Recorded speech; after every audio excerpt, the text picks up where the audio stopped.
우리가 넉넉히 이기느니라 이제 로마서 8장 이 강의 말씀, 오늘은 네 번째 시간입니다. 오늘 네 번째 시간 특별히 본문 중심으로 하나님의 자녀로서의 갖는 그 영광과 그 능력이라고 하는 이 제목을 가지고 좀 2주에 걸쳐서 나눠서 2주에 걸쳐서 본문을 쪼개서 여러분들과 함께 말씀을 나누고자 합니다. 자, 오늘 본문 말씀을 통하여 사도 바울은요, 예수를 믿고 구원받은 이 자들 속에 내재하신 그 성령으로 말미암아 이 얻게 된 놀라운 영광과 그 능력에 대해서 바울이 우리들에게 선포하면서 증거하고 있습니다. 자, 그것이 무엇일까요? 자, 오늘 첫 번째 포인트고 여기에 집중할 것인데, 그것은 하나님을 아바 아버지, 우리 개역 개정에는 아빠 아버지로 이렇게 말했죠. 아빠 아버지로 부를 수 있는 이 자녀의 영광과 그 능력을 말씀하고 있다라고 하는 것입니다. 자, 오늘 우리가 처음 이 구절을 읽었던 15절이죠. 자, 15절 이 말씀을 우리 한 목소리로 다시 한번 읽습니다. 시작. 너희는 다시 무서워하는 종의 영을 받지 아니하고 양자의 영을 받았으므로 우리가 아빠 아버지라고 부르짖느니라. 할렐루야. 네, 놀라운, 여러분, 이 신분의 변화입니다. 놀라운 신분의 변화. 요한복음 1장 12절과 13절에 보게 되면은 이런 또 말씀을 증거하지 않습니까? 비슷한 내용이죠. 영접하는 자, 곧 그 이름을 믿는 자들에게는 어떤 영광과 어떤 능력이 주어집니까? 하나님의 자녀가 되는 권세를 주셨다라고 말씀하고요. 13절에 보니까 이는 혈통으로나 육정으로나 사람의 뜻으로 나지 아니하고 오직 하나님께로부터 난 자들이다라고 말씀을 하고 있습니다. 이렇게 하나님의 자녀가 되는 놀라운 영광, 이 놀라운 권세는 사람의 의지로 얻게 되는 것이 아니라 성령 안에서 예수 그리스도를 통하여 오직 하나님에게로부터만 오게 되는 이 놀라운 영광과 이 능력이다라고 하는 것입니다. 저는 우리 뉴욕 장로교회에 속한 모든 성도님들이 모두가 단 한 분도 예외 없이 제외되지 않고 이런 하나님의 영광스러운 자녀, 그리고 그 영광과 권세를 모두가 누리시는 여러분들 되시기를 주님의 이름으로 축원합니다. 네. 자, 좀 더 깊숙이 들어가서요, 바울은 이렇게 하나님의 자녀가 되는 이 신분의 변화에 대하여 중요한 단어를 사용하면서 우리에게 증거하고 있는데, 양자라고 하는 단어입니다. 양자의 영을 통해 하나님을 아빠 아버지로 부르게 되었다라고 말씀합니다. 다시 한번 보게 되면은 그런 말씀을 지금 하고 있죠. 자, 아까 읽었던 말씀처럼 너희는 다시 무서워하는 종의 영을 받지 아니하고 무슨 영이요? 양자의 영. 양자의 영을 받았으므로 우리가 아빠 아버지라고 부르짖는다라고 말씀하고 있습니다. 그래서 오늘 이 양자라고 하는 이 단어가 주는 의미를 우리가 한번 잘 생각해 볼 필요가 있고 묵상해 볼 필요가 있습니다. 여러분, 양자라고 하는 단어가 주는 의미가 무엇입니까? 양자. 예. 새로운 호족을 얻게 되었다. 새로운 가족 관계를 이루게 됨으로써 여러분 얻는 그 법적 신분을 말하는 것입니다. 법적 신분의 그 위치를 말하는 것 아닙니까? 우리가 좀 더 이해할 수 있도록 간단한 예를 든다면은, 도대체 나의 부모가 누구인지 전혀 알지 모르는 상태에서 어느 한 신생아가 고아원에 던져졌습니다. 그러면 그 아이는 자라면서 원장도 모르고 누군지, 원장이 어떤 부모인지도 알지도 못하고 자신도 모르고, 이게 던져진 인생 가운데에 이 고아원에서 자라는 그 아이를 한번 생각해 보면은 알 수가 있는 것이죠. 이러던 아이가 새로운 부모에게 양자로 입양이 되어서 갖게 되는 새로운 신분을 말하는 것입니다. 법적 신분이요. 그 프로세스가 까다롭거든요. 예. 그래서 이 아이는 양자로 어느 가정에 입양이 법적으로 되는 순간부터 신분이 완전히 달라지죠. 새로운 이 법적 신분에 따라서 더 이상 고아원의 그 엄격한 규칙과 의무에서 완전히 해방되고 자유되는 신분을 갖게 됩니다. 더 이상 고아원이 이래라 저래라 할 수가 없다고 하는 것입니다.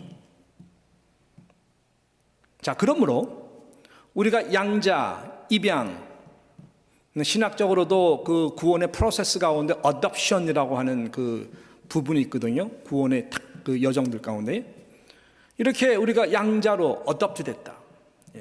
그러므로 여러분, 내가 어떤 아버지에게 양자로 입양이 되는가가 굉장히 중요해요. 이 아이의 신분뿐 아니라 이 아이의 한 운명이 좌우되기 때문에 그런 것입니다. 그래서 양자로 입양된다라고 할 때는 여러분 그 부모가 어떤 부부냐 굉장히 중요하다는 말씀입니다.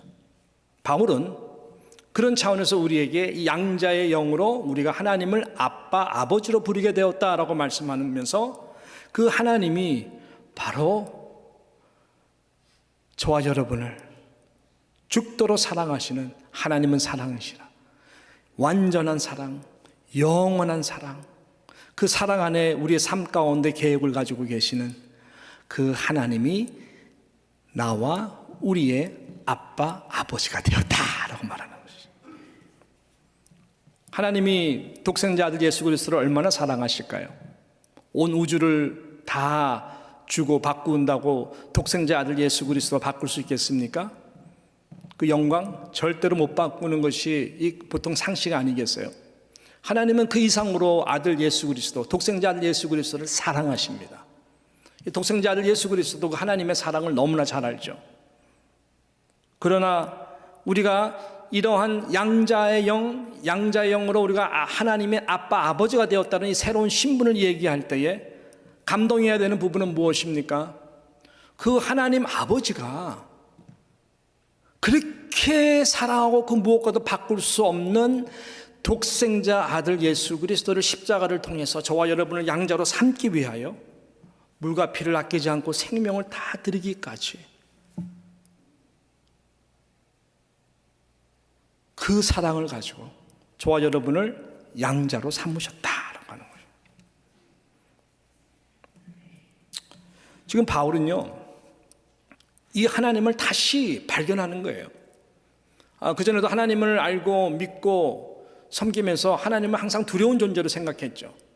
자신의 종교적인 의가 하나님을 기쁘게 할 줄로 생각했죠. 항상 하나님은 가까이 하기에 너무나 먼 당신, 그러나 분명히 존재하는 것 믿고 그 하나님의 영광으로 산다는 것은 항상 두려운, 그래서 율법도 어떻게 하면 지키려고 하고 지키려고 하고 그런 가운데에서 여기서 말하는 두려움의 영 가운데서 해방하지 못하고 자유하지 못하고 하나님을 섬겼던 자였었어요.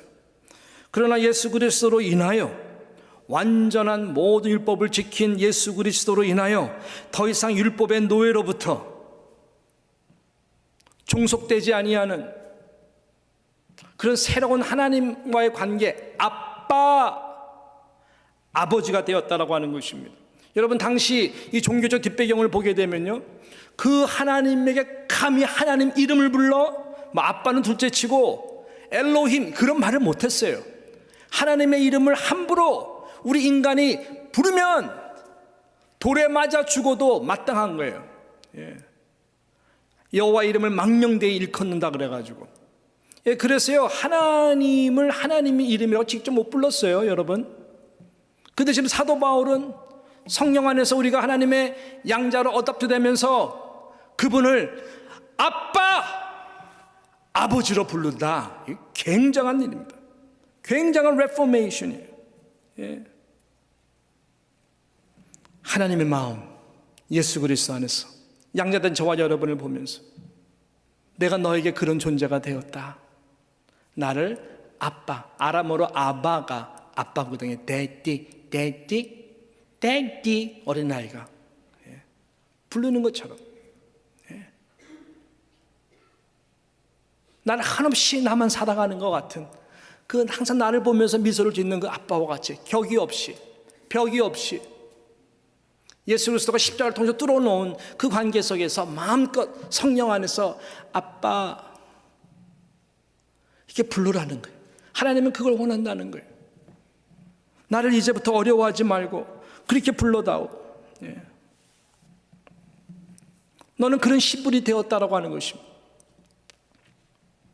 잘 들으세요. 여러분, 양자는요, 양자는 이 아버지의 신분에 따라서 그 모든 위치가 하루아침에 완전히 바뀝니다.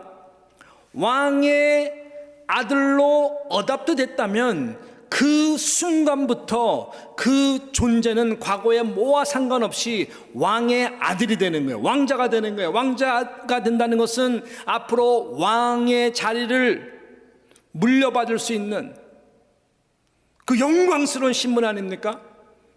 대통령의 아들로 내가 입양이 됐다, 양자가 됐다, 그러면은 법적으로는 누가 볼 때에도 대통령의 아들이 신분을 갖는 것이 얼마나 영광스럽습니까? 그러나 영광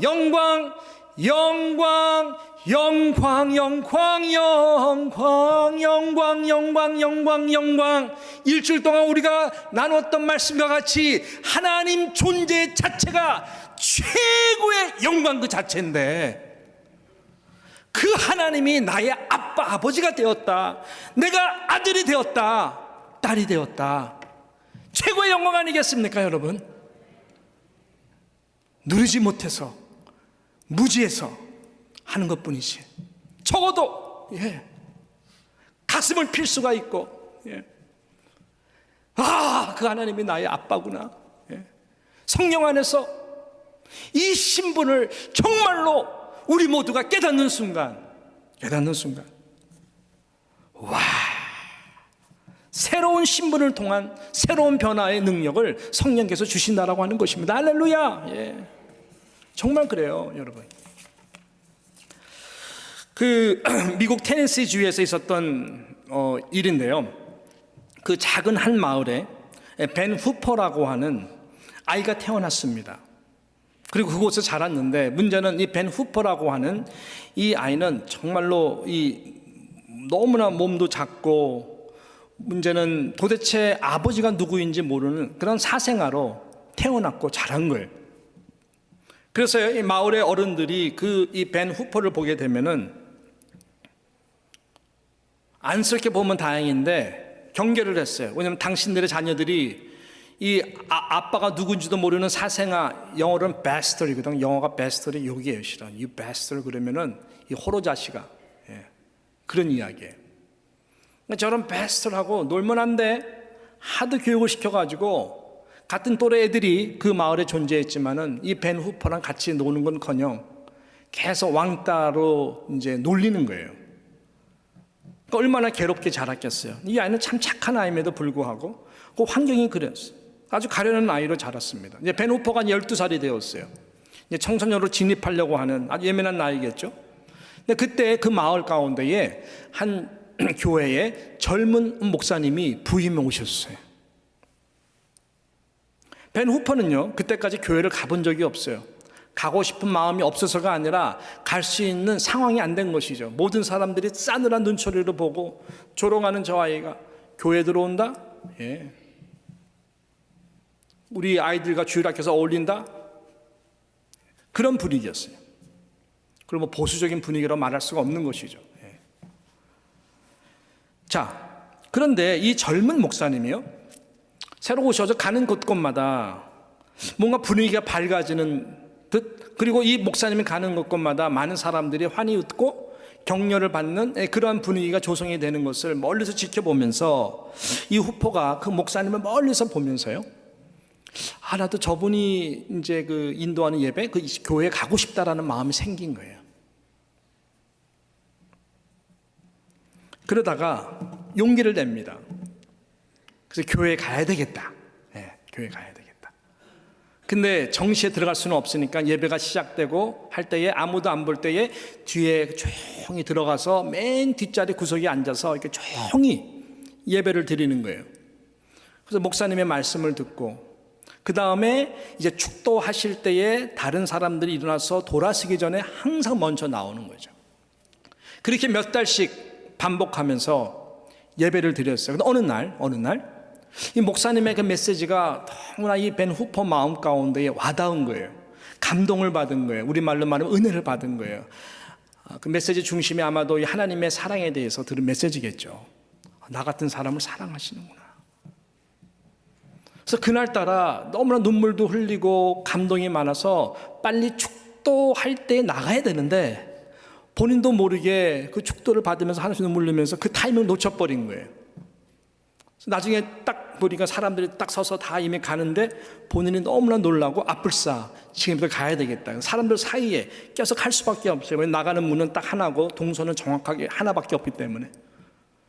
사람들이 뭐야 이거 얘 아니야 얘 이러면서 막 나가면서 밀려 나가는 거죠. 또 앞에서 목사님이 한 사람한테 인사를 하니까 또 인상을 쓸 수가 없죠. 목사님 앞에서 이따가 이러면서 그러다가 이제 목사님 앞에 갔어요. 베노프는 어떻게 그 인파에서 빠져나면 도망가려고 했는데 목사님 손을 탁 내밉니다. 웃으면서. 악수하기 싫었지만 민망해서 사람들 때문에 내미는 손에 얼떨결에 잡힙니다. 그러면서 목사님이 이렇게 말을 했다고 합니다. 네가 누구 아들이더라? 주변의 사람들이 그 말을 듣고 깔깔대고 웃습니다. 왜냐하면 항상 그 조롱거리의 그 내용의 말이거든요. 제가 누구 아들이지? 야, 니네 아빠 누구야? 넌 누구 아들이니? 깔깔대고 웃는 그 조롱거리의 그 정확한 말인데 목사님이 그렇게 싹 웃으면서 말을 하니까 주변의 사람들이 웃는 거예요. 웃는 거. 그러니까 얘는 너무 당황합니다. 다시 한번 손을 꽉 잡고 목사님이 웃으면서 또 말을 합니다. 너 누구 아들이야? 그래. 네 얼굴을 가만히 보니까 네가 누구 아들인지 알겠어. 너무나 네 아버지와 닮았거든. 그때 주변의 사람들이 조용해집니다. 저분이 얘 진짜 아버지 정체를 아나? 조용해집니다. 베노포는요 너무나 당황한 거예요. 너무 당황한 거예요. 그래서 빠져나가려고 합니다.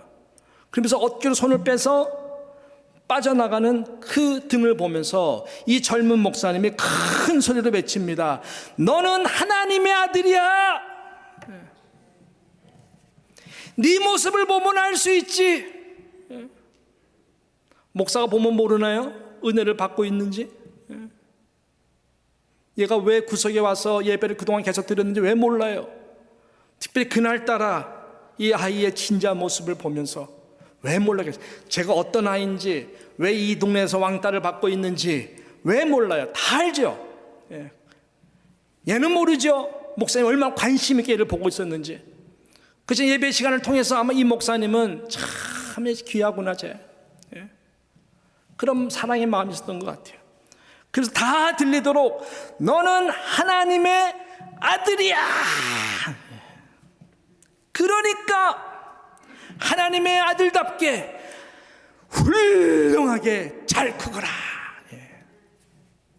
God loves you because you're God's child. You are just like your father, just like a heavenly father. 그 축복의 말이었어요. 여러분, 베노포는요 그날부터 삶을 대하는 태도가 완전히 달라집니다. 자신에 대해서도 그렇지만 주변의 사람들이 자기를 조롱해도 그것에 대해서 대응하는 그 영적 자존감이라고 하나요? 달라집니다. 마음 스스로 늘 생각합니다. 나는 하나님의 영광스러운 아들이야. 하나님의 영광스러운 아들로서 어떻게 해야 우리 하나님 아버지, 내가 아는 유일한 나의 아버지 하나님을 기쁘게 할 수 있을까? 그분에게 자랑스러운 아들이 될 수 있을까? 우리말로 말하면 어떻게 그 하나님 아버지께 영광을 돌리는 삶으로 살 수 있을까? 단 한 가지 이 생각만 하면서 살았다고 합니다.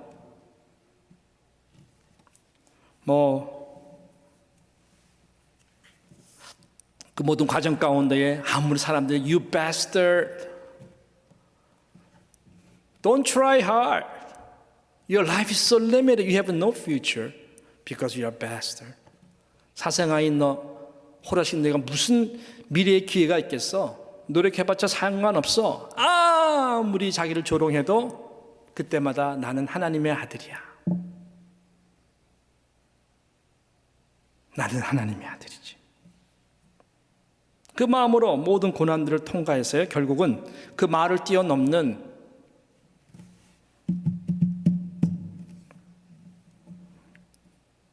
마을을 훨씬 뛰어넘는 이 테네시 이 전체 주의 주지사가 됩니다.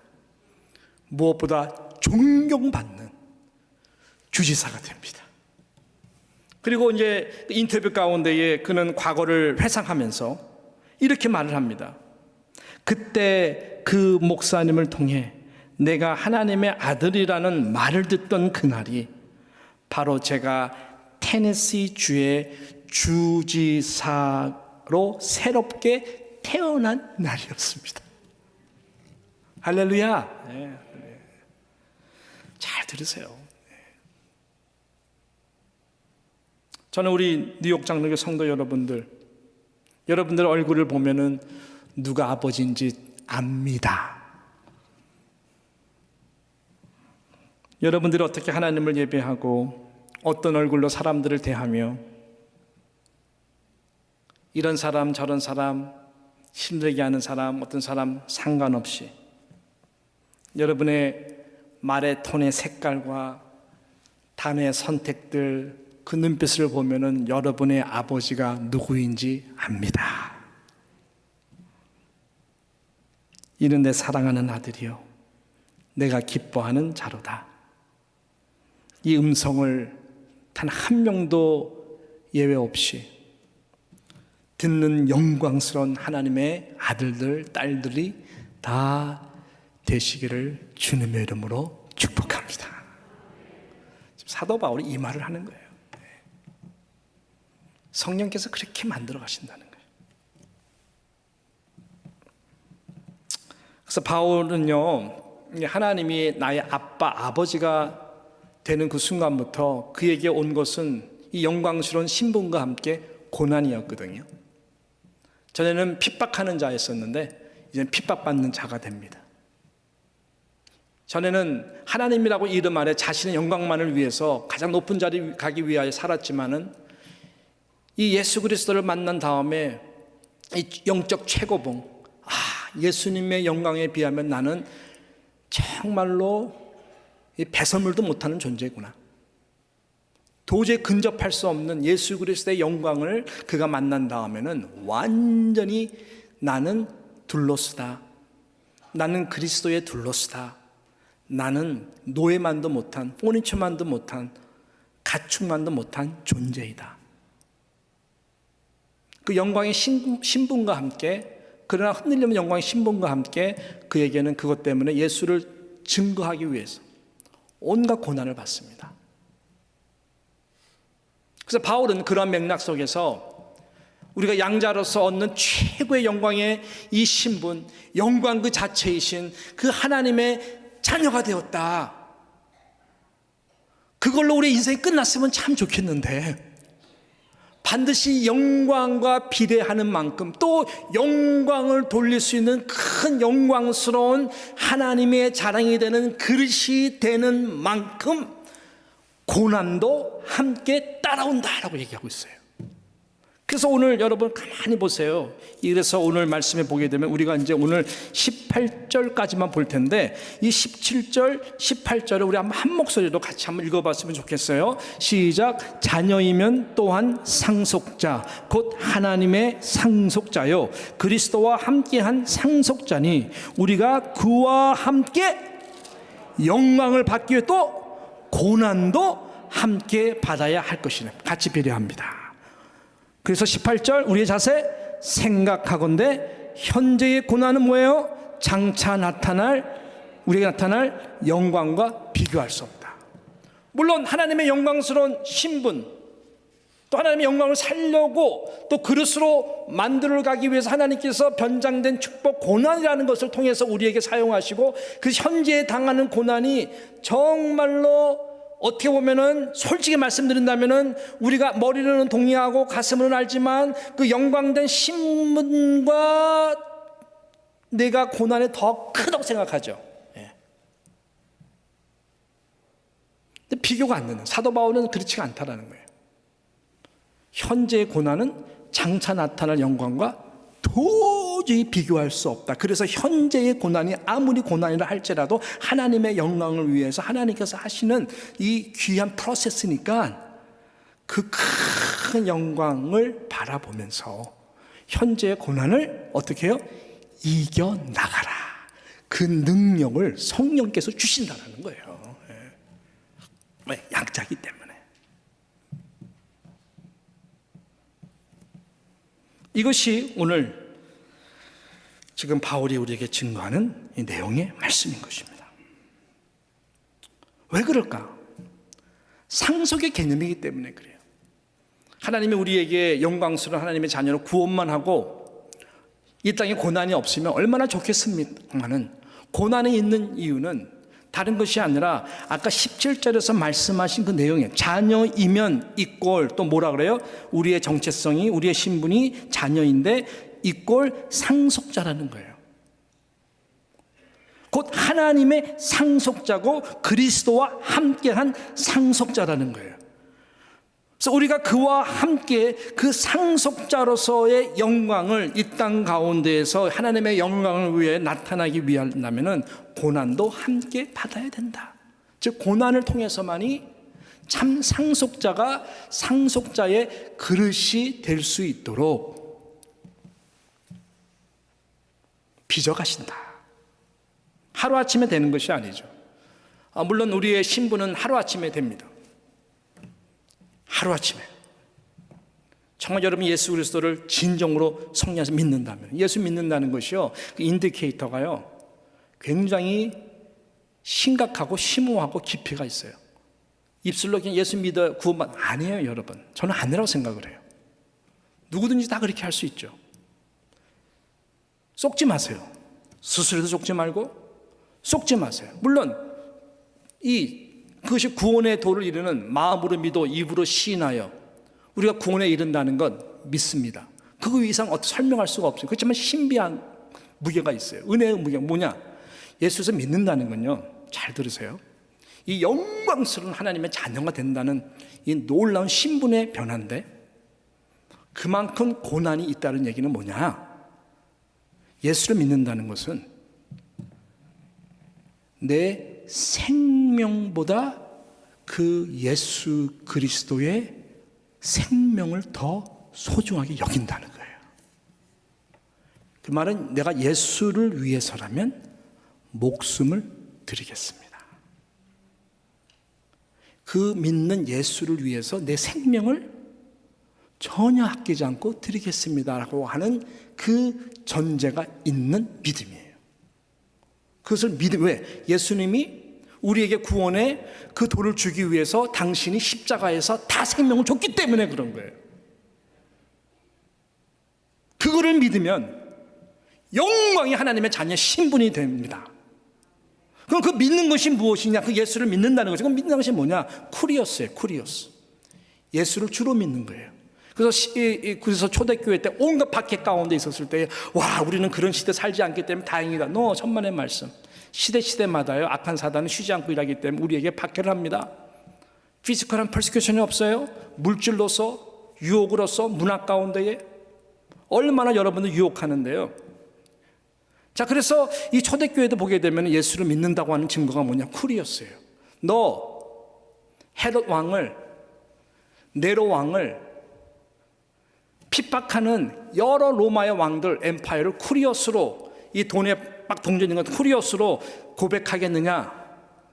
예수 믿는 사람들은 당연히 no, Jesus Christ is my Lord and my King. 우린 예수 그리스도가 나의 쿠리오스다. 그것 때문에 사자의 밥이 되고, 그것 때문에 핍박을 받고, 그것 때문에 재산 다 뺏기고, 그것 때문에 비참하게 다 죽음을 당한다 할지라도 예수 그리스도가 나의 주 되신 것은 내 생명보다 더 귀하다. 이 고백을 뺏어갈 수, 이것이 예수 믿는 거예요. 신앙 좋은 사람이라는 게 아니에요, 여러분. 그것이 예수 믿는 거예요. 그럼 고난이 없겠어요? 고난이 없겠냐고. 그것이 우리의 인디케이터가 된다면 고난이 없겠냐고요. 고난이 있죠. 당연히 있죠. 만문, 물질이 왕이냐, 물질이 하나님이냐, 아니면 하나님이 하나님이냐. 두 주인 섬길 수 없다 그랬어요. 우상이냐 하나님이냐. 우상을 예배하느냐 하나님을 예배하느냐. 너의 영광이냐 하나님의 영광이냐. 너무나 복음은 클리어하고요. 성경은 너무너무 우리에게 클리어해요. 중간이 없다 그래요. 그러니까 정신 바짝 차리셔야 돼요. 적어도 여러분 마음속에 내가 예수 그리스도를 위해서 죽을 수 있습니다. 난 죽겠습니다. 그 고백이 있으면 그 사람은 믿는 사람이라고 생각을 해요. 그럼 하나님이요, 놀라운 그 영광을 준비해 놓고 부어주실 거예요. 영광의 면류관을 여러분에게 딱 주실 거예요. 근데 그거 안에는 그리스도의 흔적, 엄청난 고난들이 있어요. 근데 그 고난을 이겨내는 힘이 뭐냐? 성령인데, 그러면 성령은 어떤 것을 증거하고 이기도록 하느냐? 장차 나타날 영광과 좋게 비교할 수 없는 그 영광이 하나님의 우리 모두가 상속된 또 영원한 기업을 가지고 있는 자로서 내가 하나님의 아들들이고 딸들이구나. 그래서 로마서 나중에 보게 되면 어떻게 말씀합니까? 기록된 바 우리가 종일 주를 위하여 죽음을 당하게 되며 도살을 당할 양과 같이 여김을 받았나이다. 이 로마만큼 여러분 핍박이 많았던 곳이 있었나요? 없었어요. Lions were tired of eating Christians. 여러분 기독교 역사가들을 썼습니다. 사자들은 그리스도인들을 씹어먹기에 지쳤다라고 그랬어요. 말하잖아요. 우리가 종일 주를 위하여 죽음을 당하게 되면 도살장같이 당하게 되었다. 누가 우리를 그러나 그리스도의 사랑에서 끊겠느냐? 환난이냐? 곤고냐? 박해냐? 기근이냐? 적신이냐? 위험이냐? 끊을 수 없다라는 거예요. 왜? 나는 영광스러운 하나님의 자녀가 되었기 때문에. 이것이 믿음이에요. 저는 우리 뉴욕 장로교회 성도들이 이것이 좋은 신앙 같지만 이 믿음의 첫 단추예요, 여러분. 이것이 지금 말씀 증거하는 저도 거듭나야 돼요. 날마다 싸워야 돼요. 날마다 이 진리를 알기 때문에 우리의 힘과 능력으로는 되지 않지만 성령께서 우리에게 은혜를 주셔서 내가 참 하나님의 영광스러운 아들들이요 딸들이라는 것 때문에 온갖 시험과 고난들을 장차 나타날 영광을 바라보면서 이길 수 있는 능력의 권세에 하나님의 자녀들이 다 되시기를 주님의 이름으로 축복합니다. 특별히 이번에 이제 임직 되신 분들이 저랑 훈련을 해요. 오늘도 합니다. 예배 끝나고. 저 찢어지는 가슴이 있어요. 이 수준이 높아야 되거든요. 다른 것이 아니에요. 예수를 정말로 믿는 수준이 높아야 돼요.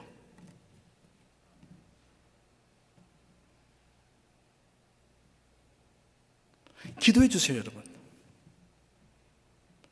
예수 제대로 안 믿고 기름 받아 안수집사 되면은 교회 망칩니다. 그렇게 권사되면은 자주 싸웁니다. 안수집사가 된다는 것은 이미 주를 위해 죽을 각오가 되고 교회를 위해서 죽을 각오가 되고 안수집사가 된다는 것이 영광스러운 기름 부으심을 받아서 성도들, 집사들에게 장로와 같은 존재가 된다는 거거든요, 여러분. 근데 만약에 예수 칸 믿은 파운데이션 성도만큼 되지 않는다면 그 교회 수준은 어떻게 있냐고요. 기도해 주세요, 여러분. 너무 부담이 돼요. 저도 너무나 부족한데. 그렇지만 사람이 하는 건 아니겠죠. 성령이 하시는 거겠죠. 적어도 그들 가운데에 나 정말 예수를 믿나? 습관 때문에 믿나?